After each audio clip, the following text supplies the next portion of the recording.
Un témoignage de satisfaction et d'encouragement pour eux-mêmes et pour leur famille. Mais aussi, une invite adressée à tous les agents des douanes à persévérer dans la voie de l'effort, du dépassement constant et de l'excellence. Cette cérémonie est aussi un moment de communion entre autorités de tutelle et toute la famille douanière. En s'arrêtant sur les résultats des agents décorés, ce sont les acquis de toute la corporation qui sont magnifiés. En effet, l'engagement des agents et de leur professionnalisme dans l'exécution de leur mission nous valent encore de réels motifs de satisfaction dans le cadre de la contribution à la mobilisation des recettes budgétaires et à la protection de notre économie nationale. La communauté douanière a ainsi marqué la 57e édition de l'indépendance du Sénégal. Le thème choisi, à savoir le rôle des forces de défense et de sécurité dans la protection de l'environnement, a dominé les débats. Des médias réceptionnés son nouveau siège. Le bâtiment regroupe toutes les entités du groupe. Son coût, 3 milliards de francs CFA afin de mieux le positionner dans le landerneau médiatique. Fanta Badji. À quelques encablures de la VDN se dresse l'imposant bâtiment qui fait désormais office de siège pour des médias. L'édifice se veut une concentration de toutes les structures que compte le groupe, un rêve qui se réalise. Le nouveau siège répond à des ambitions. Pour nous, ce n'est pas une consécration, c'est un départ. Alors, il nous faut nous armer pour donner le meilleur de nous-mêmes. Donner le meilleur pour être leader dans le milieu. Le président directeur général du groupe veut placer la barre très haut. Je veux que des médias soient un groupe de presse qui soit en tout cas vu comme une référence. Et dans ce cadre, on veut s'accommoder de toutes les garanties nécessaires, autant sur le plan matériel qu'au niveau des ressources humaines. Dans un paysage médiatique très diversifié avec la rude concurrence, les défis sont énormes. L'invite au sens de la responsabilité a été sans appel pour le Premier ministre Mohamed Dionne, porteur du message du chef de l'État. Je vous demande ici également, solennellement, de ne jamais oublier vos devoirs, des devoirs d'équilibre, des devoirs d'éducation pour le peuple, des devoirs également d'information juste pour tous et un égal accès de tous, parce que ce que nous voulons, c'est le Sénégal de tous, mais le Sénégal pour tous. Personnalités, autorités administratives, religieuses, politiques, coutumières, parents, amis et sympathisants, tous étaient là pour encourager le groupe des médias. Les communicateurs traditionnels étaient aussi présents pour accompagner leur président El Hadj Mansour Mbaye, dont le studio de Zig FM porte désormais le nom.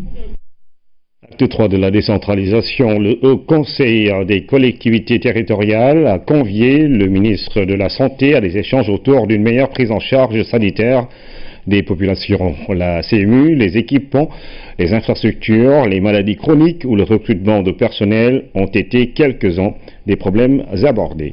Les autorités sanitaires ont salué cette démarche nécessaire à une bonne gouvernance sanitaire. Un forum avec les collectivités territoriales est annoncé. Oumar Diaw. Le Haut Conseil des collectivités territoriales lui avait envoyé un carton d'invitation qu'elle n'a pas décliné. Elle est venue avec un staff important répondre aux questions variées des conseillers. C'était la couverture maladie universelle. Là, on a soulevé ces questions aujourd'hui. On a soulevé aussi des questions des cases de santé, des centres de santé. Ils ont évoqué aussi le personnel qualifié. Ce ne sont là que quelques-unes des préoccupations saillantes exprimées par des conseillers, mais il y en a eu bien d'autres sur la pyramide sanitaire, les équipements, les infrastructures, mais surtout sur la gestion financière du système. Les idées ont tourné autour des fonds de dotation qui sont encore insuffisants, qui sont parfois pas bien répartis, qui viennent en retard, donc nous avons posé ces problèmes. Mais également, on nous a demandé plus de transparence dans la gestion. Les aspects sanitaires en rapport avec l'acte 3 de la décentralisation ont été mis en évidence au cours de cette rencontre qui a répondu aux attentes des membres de la nouvelle institution. Sincèrement, on a eu plus que ce qu'on attendait. Le ministre a bien répondu À travers l'acte 3 de la décentralisation, les territoires vont jouir de plus de liberté dans la conduite de beaucoup de politiques sociales et sanitaires. Que l'acte 3 de la décentralisation, qui est une idée excellente, puisse être mise en œuvre d'une manière cohérente et efficace. Et puisque la CMU a longuement focalisé l'attention au cours des échanges, le ministère de la Santé et de l'Action sociale a mis en perspective l'organisation d'un forum avec les collectivités territoriales sur l'assurance maladie. Un rendez-vous attendu. Pour assurer la disponibilité de l'eau à Kédougou, d'importants efforts sont déployés par l'État. Le ministre de l'Hydraulique et de l'Assainissement a récemment réceptionné 2 forages et dans les zones rurales, le PUDC vient de réaliser plus d'une vingtaine de forages, sans compter la construction prochaine d'un barrage à Samba, à Galou. Voici le gouverneur de la région, William Manel.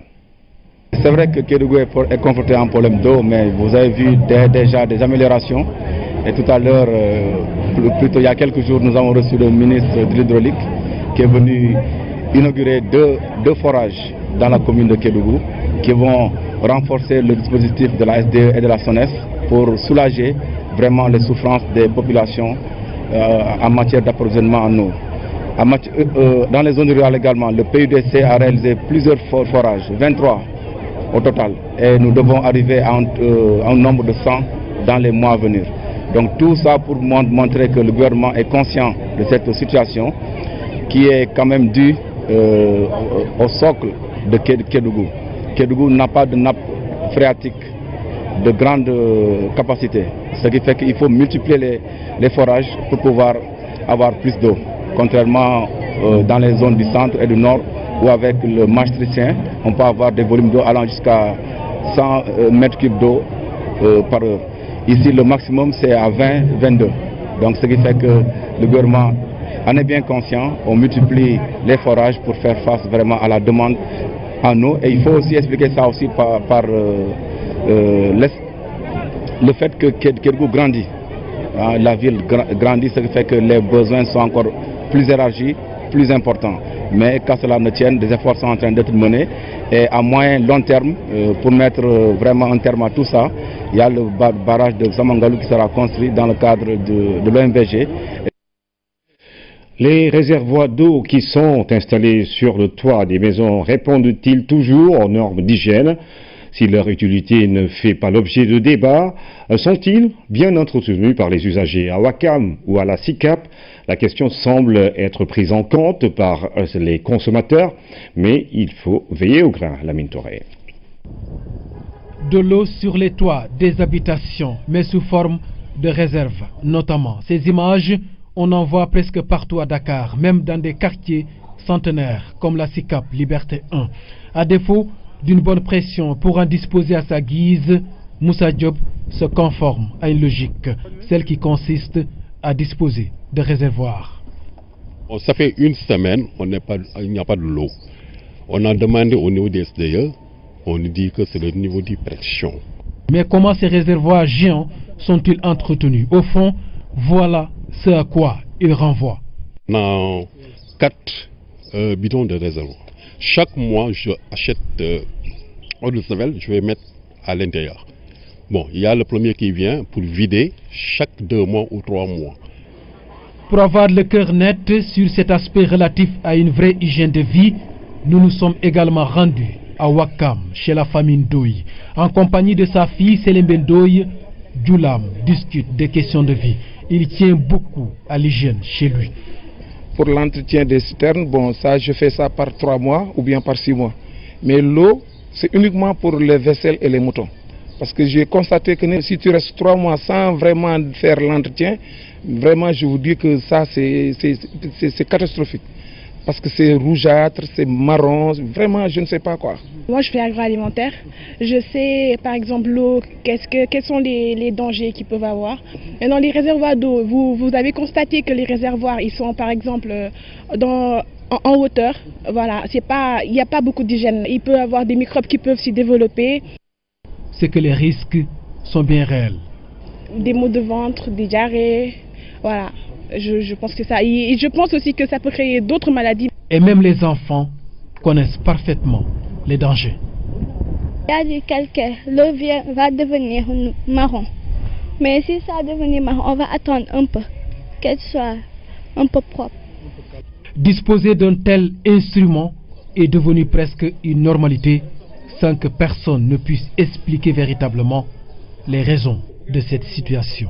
Géographiquement, Ouakam aussi, bon, l'extension est devenue vraiment, je ne sais pas, mais pour pression c'est trop faible. Pression d'eau, c'est vraiment trop faible, quoi, ici au niveau de Ouakam. En attendant, le réservoir d'eau sur le toit continue de remplir sa mission, celle d'un pompier que l'on sollicite en tout et à tout moment. Et donc cette enquête de la Touré sur les réservoirs d'eau, la rubrique santé, on s'intéresse aux risques liés à l'ingestion de soude caustique, le Rémé. Les enfants sont les plus touchés. Le problème préoccupe au service de chirurgie de l'hôpital Albert Royer. Ce genre d'accident domestique a pour conséquence le rétrécissement de l'œsophage et bien d'autres complications. Nous voyons tout cela avec Oumou Baldé dans la rubrique santé. Au service de chirurgie pédiatrique de l'hôpital Albert Royer, l'un des problèmes de santé qui préoccupe le plus les urgences, ce sont les accidents liés à l'ingestion de soude caustique, communément appelée Rémé. Les données hospitalières de ces services en disent long. Par exemple, si nous prenons sur une période de 4 ans, allant de janvier 2012 à décembre 2016, nous avons recensé 243 cas d'ingestion ou de sténose caustique de l'œsophage. Et on sait très bien que ces chiffres sont bien en deçà de la réalité. Les sténoses caustiques de l'œsophage, c'est un rétrécissement cicatriciel de l'œsophage. Le tube qu'est l'œsophage est rétréci et l'alimentation passe partiellement ou pas du tout. Et dans notre contexte, le produit qui est le plus incriminé, c'est la soude caustique, qui est ingérée par les enfants. Et il est utilisé dans les ménages pour laver les carreaux, laver les toilettes, mais également pour blanchir les habits, parce que c'est un produit très décapant. Parce qu'il faut rappeler que la majorité des enfants qui ingèrent ces produits caustiques ont entre 1 et 3 ans. Les parents des victimes partagent leur longue souffrance. Ce type d'accident domestique est vécu difficilement. Mon enfant a ingéré la soude caustique depuis 2006. Il avait juste 2 ans. Depuis lors, je fais le tour des hôpitaux, mais rien, ça se complique de jour en jour. Il ne peut plus s'alimenter ni boire de l'eau. C'est difficile. Ce que je demande aux parents, c'est d'être vigilants, très vigilants même, à l'endroit des enfants. Si on utilise ce genre de produit, après usage, de jeter parce que c'est plus prudent. Parce que si tu as un enfant comme ça, un sténose caustique, ça va, ça revient. Des fois ça va, tu lui donnes, des fois même pour avaler de l'eau, c'est un problème. Il a fait cette opération, cette dilatation. Si ce genre d'accident est tant redouté, c'est parce que les conséquences à court et long terme peuvent être lourdes. La première crainte est ce que les professionnels appellent sténose des parois digestives. C'est que dès que l'enfant avale ce produit caustique, c'est toute une histoire qui commence. Et c'est une histoire qui est très longue. Donc il y a différents signes. Donc comme vous pouvez voir ici, on a administré à l'enfant un produit radio-opaque, donc qui paraît blanc à la radio. Ça c'est une image de l'œsophage. Alors regardez, le produit est passé, mais arrivé à ce niveau, en principe, comme vous voyez ici, ça devait opacifier l'œsophage sur toute la longueur. Mais vous voyez ici, il y a un défilé, il y a l'œsophage qui est complètement ratatiné. Et c'est ce qui explique qu'actuellement, l'enfant n'arrive même plus à avaler déjà les aliments et il ne boit plus. Tout comme les lésions de cette sténose, la prise en charge est aussi complexe et parfois longue. Elle comporte d'ailleurs plusieurs phases. Alors, la prise en charge débute déjà à la maison. Donc, si le produit est ingéré par l'enfant, parce que le plus souvent il s'agit d'un enfant, donc il faut immédiatement arrêter l'alimentation. Maintenant, après arrêt de l'alimentation, il ne faut surtout pas essayer de faire vomir l'enfant, Donc ce qu'il faut faire, c'est de convoyer le malade immédiatement vers une structure sanitaire. Dès que le chirurgien reçoit le malade, la hantise, c'est que le malade évolue vers une sténose.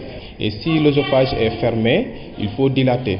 Donc pour la dilatation, on a des bougies qui nous permettent de dilater l'œsophage pour augmenter la lumière de l'œsophage pour que les aliments puissent passer. Mais maintenant, si malgré cela, l'enfant reste toujours aphasique, donc aphasique ça veut dire il n'arrive pas à faire passer les aliments, même les liquides, en ce moment-là, il faut penser à un remplacement œsophagien. Maintenant, s'il y a une sténose, alors là, vraiment aussi, il y a une deuxième hantise qui est la cancérisation.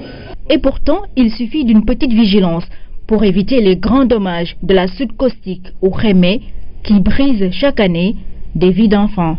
Il faut agir sur la sensibilisation d'abord au niveau des ménages. En leur expliquant que le produit est dangereux et qu'il doit être hors de portée des enfants. Ensuite, au niveau de l'État, je pense qu'il faut revoir la vente de ces produits-là. Il faut vraiment légiférer en matière de vente du produit, comme cela se fait ailleurs. L'idéal, c'est donc de contrôler la vente de ces produits, mais aussi et surtout de les mettre hors de portée des enfants, comme tout autre produit chimique. Nous recevons, comme nous vous l'annoncions, un invité dans cette édition. Il s'agit de M. Amadou Ba. Il est le président de l'Association nationale pour l'intensification de la production laitière. M. Ba, bonsoir. Bonsoir. Alors, à la suite d'un partenariat public-privé, le ministère de l'Élevage et l'Association nationale pour l'intensification de la production laitière attend 1100 génisses gestantes qui vont arriver à Dakar. Alors, première question, c'est quoi ces génisses gestantes pour nous autres, les profanes? Une génisse gestante, c'est une vache primipare qui n'a jamais mis bas. Voilà, qui n'a jamais mis bas. C'est-à-dire qui n'a jamais eu de petit. D'accord. Voilà. C'est ça la première. C'est ça la génisse. Alors, comment cela, justement, peut-il contribuer à la résolution du déficit de production en lait, justement, à combien d'ailleurs on estime ce déficit au Sénégal? Bon, je vais d'abord commencer par saluer le travail absolument remarquable de Madame le ministre Aminata Mbengue Ndiaye à la tête de ce ministère de l'élevage et des productions animales, qui en fait est à la base de cette opération, ce projet ambitieux, qui est une première en Afrique noire, en Afrique au sud du Sahara. Faire venir un millier de bêtes était un défi, mais qui a été relevé aujourd'hui. Donc, vous parlez de déficit, mais le déficit, il se traduit simplement par des importations massives de lait, des produits laitiers, chiffrés, estimés à peu près à 65 milliards par année. Donc, nous sommes très loin du standard, si vous voulez, par habitant de consommation de lait. Et avec ces génisses qui vont venir, je pense que ce gap dont vous parlez pourra être absorbé sur un plan quinquennal que le ministère a mis en place dans le cadre de ce qu'on appelle le PRA de lait. C'est un programme assez spécial qui tend vers l'autosuffisance en lait au Sénégal. Ces vaches sont étrangères au milieu africain. Comment est-ce qu'elles vont s'acclimater justement? Alors, les races en question sont les Montbéliardes. Vous avez la Montbéliarde qui est assez connue d'ailleurs au Sénégal. Vous avez la Holstein, vous avez la Normande moins connue, et vous avez la Brune des Alpes qui est une vache qu'on appelle la vache beurrière avec un taux de matière grasse très très élevé. Et ces vaches-là, naturellement, peuvent absolument s'adapter au climat dans la région du Cap-Vert, si vous voulez, dans la zone un peu des Niayes, où nous avons quand même un climat assez tempéré. Et actuellement, dans des fermes, des fermes qui constituent la NIPL, vous avez aujourd'hui donc ces races-là actuellement et qui produisent et qui y vivent, ça s'adapte assez facilement. Et je dirais, si vous le permettez, que si nous avons choisi de les faire venir en cette période-là, c'est parce que nous sommes dans, enfin, c'est un climat assez tempéré pour le moment. Ça aurait été le mois de juin, juillet, ça aurait été beaucoup plus difficile. D'accord. Alors, quelles sont les mesures prévues au plan vétérinaire? Alors, je dois dire qu'il y a des docteurs vétérinaires, il y en a 2 qui sont dans le bateau, qui d'ailleurs, je le signale, est arrivé. Docteurs vétérinaires qui vont venir parce qu'il y aura une période de quarantaine. Bon, c'est d'ailleurs obligatoire. Hein. La quarantaine est obligatoire quand vous faites rentrer ici des animaux. Donc 40 jours dans un lieu et surveiller pour éventuellement voir s'il n'y a pas des maladies qui risquent de se propager. Mais ces docteurs vétérinaires vont nous accompagner. Il y a également au niveau de l'ANIPEL, nous avons des docteurs vétérinaires. Mais le concours le plus important vient du ministère de l'Élevage. Hein, vous avez véritablement des équipes, des gens chevronnés qui vont participer également à la surveillance et au suivi de la quarantaine. Et le ministère de l'Élevage d'ailleurs promet de nous donner un lot de médicaments, hein, de médicaments pour le traitement éventuel des animaux en cas de maladie. Ça c'est pour la prophylaxie. Mais je dois dire aussi que notre fournisseur, nous avons pu obtenir de notre fournisseur un lot de médicaments qui sera après distribué d'ailleurs aux différents acquéreurs. Justement, en matière de distribution, comment seront-elles réparties entre les producteurs? Il s'agit en fait de commandes. Hein. Mais je pense qu'il faudrait peut-être parler disons de l'opération qui a été arrêtée avec le ministère de l'Élevage, où nous avons, au niveau de notre association, l'ANIPEL, obtenu une subvention à hauteur de 43,75% sur un achat, une commande, disons, globale d'environ 1,6 milliard. Nous avons reçu donc du ministère de l'Élevage, enfin de l'État du Sénégal, 700 millions et donc les acquéreurs ont mis, bien entendu, 900 millions dans l'opération. Alors, en toute question, qu'allez-vous faire justement des veaux à naître? Oui, alors, il faudrait peut-être parler aussi de ce que nous attendons de cette importation-là. C'est une production d'environ 25 000 litres de lait par jour. 25 000 litres de lait par jour, environ 5 800 000 litres de lait produits chaque année.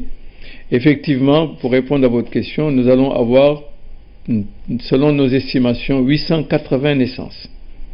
880 naissances d'ici la fin de l'année. Et dans ces 880 naissances, il y aura environ la moitié qui sera des génisses, des femelles. Alors, tout cela va réduire à quel taux, justement, le déficit en production laitière? Nous pensons au plan quinquennal, là, ce qui a été arrêté, c'est que nous allons probablement résorber, produire environ 37 millions de litres de lait, ce qui représente un chiffre d'affaires d'environ 14 milliards. Je vous disais, je ne sais pas si je l'ai dit ou pas. Sur le déficit de 67 milliards. Voilà. Alors, sur les 67 ou 65 milliards, mais si vous y enlevez 14 milliards, je pense que ça veut dire que donc on aura fait un travail assez important. Alors, une vraie question, avez-vous des perspectives d'amélioration des races locales? Oui, tout à fait. Dans ce bateau qui va arriver, nous avons pu obtenir d'ailleurs 3000 semences, c'est-à-dire semences, c'est pour l'insémination artificielle. Hein. Mais par ailleurs, il y a un projet du ministère de l'Élevage, bien entendu, et ça a toujours existé d'ailleurs, hein, de faire inséminer les vaches locales.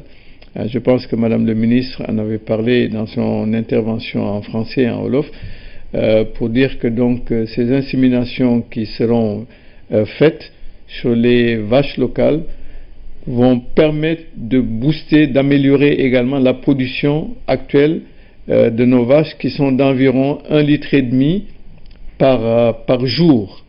par jour, alors que je vous parle de 25 litres de lait pour les vaches importées, 1,5 litre, vous savez, c'est très faible. Donc la seule possibilité, bien entendu, c'est la question que vous venez de poser, c'est-à-dire donc de procéder à une amélioration, c'est-à-dire à une insémination pour améliorer la production locale. Merci Monsieur Mamoudouba, président de l'Association nationale pour l'intensification de la production laitière. Vous recevez demain 1100 génisses gestantes. Ce sera sous la présence du Premier ministre, n'est-ce pas? Oui, alors, je voudrais vous dire que le bateau est déjà rentré dans le port de Dakar. Demain, il y a une cérémonie, le Premier ministre va venir. Bien entendu, il y aura tous les acteurs qui évoluent dans la filière laitière, qui sont invités et qui seront au port de Dakar, au Moule 1, où il y aura donc, le Premier ministre va visiter le bateau et les animaux dans les cales avant débarquement. Merci Monsieur Mamoudouba. Merci à vous. Ouverture officielle de la foire artisanale de Tambacounda pour cette 3e édition. Le thème choisi est artisanat et agriculture. Tous les artisans du Sénégal ont été conviés. Ils sont plusieurs à exposer leurs produits à la foire régionale de Tambacounda. Menuisiers, couturiers, teinturiers et bijoutiers entre autres. À l'occasion de ce grand rendez-vous commercial, les artisans de la région de Tambacounda n'ont pas manqué d'interpeller la tutelle sur leurs conditions de travail. C'est tel que le manque de formation des acteurs, l'accès aux matières premières, l'accès aux fonciers et la faiblesse des moyens alloués pour l'encadrement des artisans. Nous souhaitons la construction du centre polyvalent qui devait être construit dans l'enceinte de la chambre de métier de Tambacounda, la construction des villages artisanaux dans les départements, l'acquisition d'un centre de formation artisanale CFA. Ce grand rendez-vous du donner et du recevoir, une initiative des artisans de la région de Tambacounda, a été saluée par le ministre de l'Artisanat, parrain de cette 3e édition. L'artisanat, faut-il le rappeler, joue un rôle important dans le développement économique et social de notre pays. Cette importance apparaît en termes de création d'emplois, de génération de revenus et de valorisation de nos ressources locales. D'où sa contribution significative à la lutte contre la pauvreté.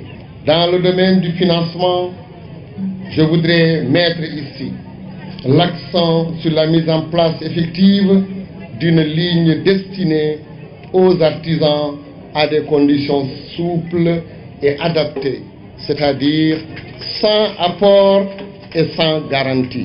Les différentes expositions ont permis d'étaler la richesse des produits artisanaux de Tambacounda, des autres régions du Sénégal et même de la sous-région. Cette grande rencontre d'échange va durer 7 jours. Mise en place d'un marché commun à l'échelle africaine. 54 États, soit un marché de plus d'1 milliard de consommateurs. Les négociations sur la zone de libre-échange continentale sont ouvertes depuis décembre. Le Sénégal est partie prenante. Invitée à l'émission Le Point, la directrice du commerce extérieur liste les enjeux et opportunités d'une telle initiative pour le Sénégal, dont près de 40% des exportations se font en Afrique. Que le Sénégal ne devrait pas rater le coche, parce que tout simplement le Sénégal exporte plus de 40% de ses exportations se fait en Afrique. Donc l'Afrique représente 40% environ des exportations du Sénégal. Et l'essentiel des produits que nous exportons sur le continent africain également sont des produits manufacturés. Donc en tout cas dans notre dynamique d'industrialisation, je crois que le continent africain est extrêmement important pour notre pays. Mais également, c'est sur le continent africain seulement que nous réalisons des excédents. Donc par rapport à nos échanges avec les autres continents, nous sommes toujours déficitaires. Mais en Afrique, nous notons de plus en plus que nous réalisons des excédents. Et donc c'est très encourageant. Et donc ce sont de belles perspectives pour le Sénégal. Encore faudrait-il que notre secteur privé accepte vraiment un rôle important à jouer dessus, sinon on est à la traîne. Hein? C'est ça. Quels sont aujourd'hui les enjeux pour un pays comme le Sénégal quand on ouvre comme ça son marché? Qu'est-ce que selon vous cela devra susciter ou favoriser? Alors, donc déjà les enjeux, c'est que le Sénégal aussi, il faut noter que nous n'avons pas beaucoup diversifié nos clients sur le continent africain. Parce que sur nos exportations sur le continent, plus de 80% de nos exportations, environ 81%, se fait seulement dans la zone CEDEAO. Or, aujourd'hui, si nous allons dans ces négociations sur la zone de libre-échange continentale, nous allons compétir au même titre sur le marché CEDEAO que les autres pays africains. Donc, il est important que nous puissions renforcer notre position et nous préparer en conséquence. Le point sur les enjeux du futur marché commun africain appelé zone de libre-échange continentale à suivre après ce journal invité à Somme Aminata Diatta, directrice du commerce extérieur. L'APIX reçoit 50 élèves issus des écoles impactées par le train express régional. Ils ont visité le site de la Maison du Terre et se sont fait une idée du projet. Fatima Tabanelba. Série de questions-réponses entre ces enfants et les responsables de l'APIX. Pour satisfaire leur curiosité, toutes les questions sont posées. Issus des écoles touchées par le projet Terre, ces élèves ont fini par avoir une idée assez claire du projet. Je trouve que ce train est très utile à la population. Il peut servir à beaucoup de personnes. J'apprécie beaucoup ce train. Ce train express régional sera très important car si on prend les voitures, il y aura trop d'embouteillages. Mais le train, il court à 160 km à l'heure. 4 mois après le lancement officiel du train express régional, les travaux ont démarré effectivement. Le bilan, 4 mois après, est un bilan heureux d'un projet complexe pour lequel les travaux ont démarré physiquement sur le terrain. Concrètement, les titulaires des marchés, au niveau des infrastructures et des systèmes, ont démarré les travaux de terrassement sur les tronçons à faible densité de population. L'accompagnement social, un volet important. Toutes les personnes touchées par le projet seront indemnisées. Leur effectif tourne autour de 12 000. On a finalisé les schémas d'indemnisation et à date, 500 personnes ont reçu leur premier chèque d'indemnisation. Quant au marché de Tcharoy, il sera délocalisé au camp de la localité, sur une superficie de 7 hectares. Par ailleurs, le directeur général de l'APIX précise que le projet Terre sera bénéfique pour les populations, car près de 10 000 emplois seront créés dans les métiers de BTP.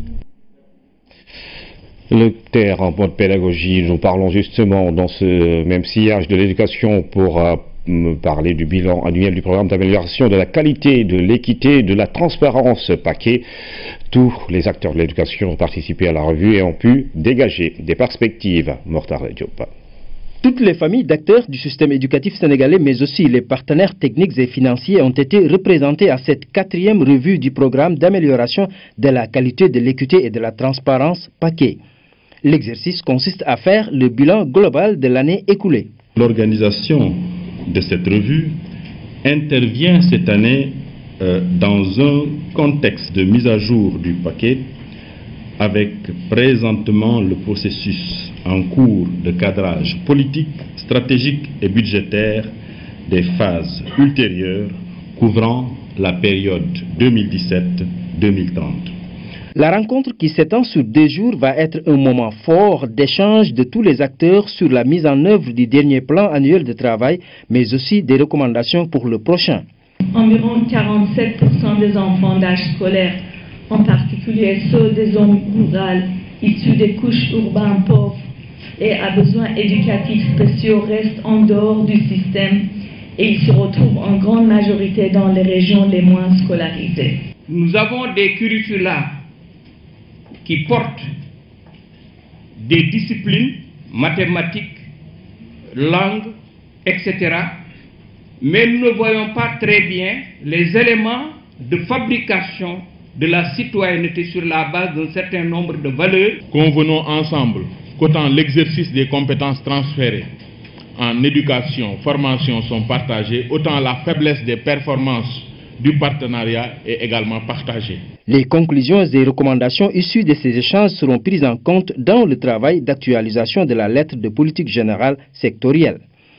Le jour et la nuit, l'ouvrage du professeur Omar Sankaré a été réédité par les éditions Baguilène. C'est pour rendre hommage à l'homme de lettres agrégé de grammaire et de lettres classiques. La cérémonie de dédicace du livre a eu lieu à la Maison des écrivains du Sénégal. Le jour et la nuit, livre posthume réédité du professeur Oumar Sankaré est un récit, une réflexion sur la dualité de la vie. Entre malheur et bonheur, il faut de l'adversité pour continuer à aller de l'avant. L'histoire d'un jeune homme, Doudou, confronté aux vicissitudes de la vie après le décès de son père, mais il va tout de même s'en sortir grâce à son courage et son abnégation. Ce récit, et ça c'est important du point de vue de la création, pourrait se lire comme un conte initiatique ou une légende. Sa structure et surtout sa dimension pédagogique et morale l'apparente à un parcours initiatique à la fin duquel le héros est comblé par sa réussite. Cette parenté semble d'autant plus évidente que le personnage de légende qui est devenu Doudou ressemble à chacun de nous. Du moins, chacun d'entre nous pourrait se lire en lui et se représenter sa réussite comme étant le couronnement d'un parcours rempli de pièges et d'obstacles de toutes sortes. Seul agrégé africain de grammaire et de lettres classiques, professeur Sangaré était un ami du ministre de l'Enseignement supérieur qui en sait des choses sur lui. En rééditant ce livre du professeur Sangaré, les éditions Maguilène ont voulu lui rendre hommage. Il était simple, tellement simple qu'on avait le sentiment d'une forme de gêne à s'excuser d'être aussi instruit. Parfois impertinent, toujours cohérent et rigoureux, avec des convictions qu'il traitait comme telles. Le résultat d'un processus cognitif qui pouvait être juste ou erroné. N'est-ce pas là les signes d'une démarche scientifique?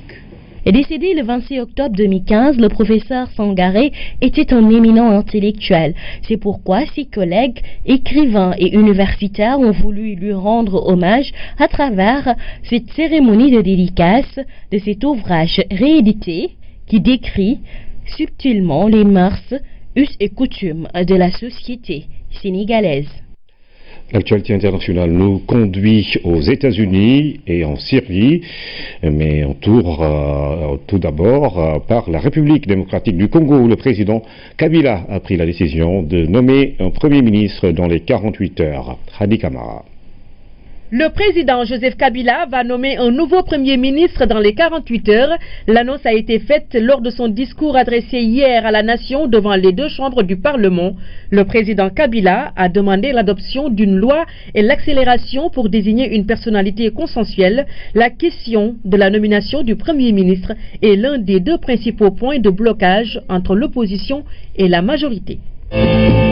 Le Conseil de sécurité des Nations Unies s'est réuni aujourd'hui pour faire le point sur l'attaque chimique survenue hier à Idlib en Syrie. La France, les États-Unis et le Royaume-Uni vont présenter une nouvelle résolution condamnant cette attaque. La Russie, principal allié de la Syrie, juge inacceptable cette résolution. Pour Moscou, nul ne peut anticiper les résultats d'une enquête en cours. Selon l'Observatoire syrien des droits de l'homme, l'attaque a fait plus de 70 morts. Aux États-Unis, le président Donald Trump démet son conseiller Steve Bannon au Conseil de sécurité nationale. Considéré comme un radical, la nomination de Steve Bannon avait créé une vive polémique aux États-Unis.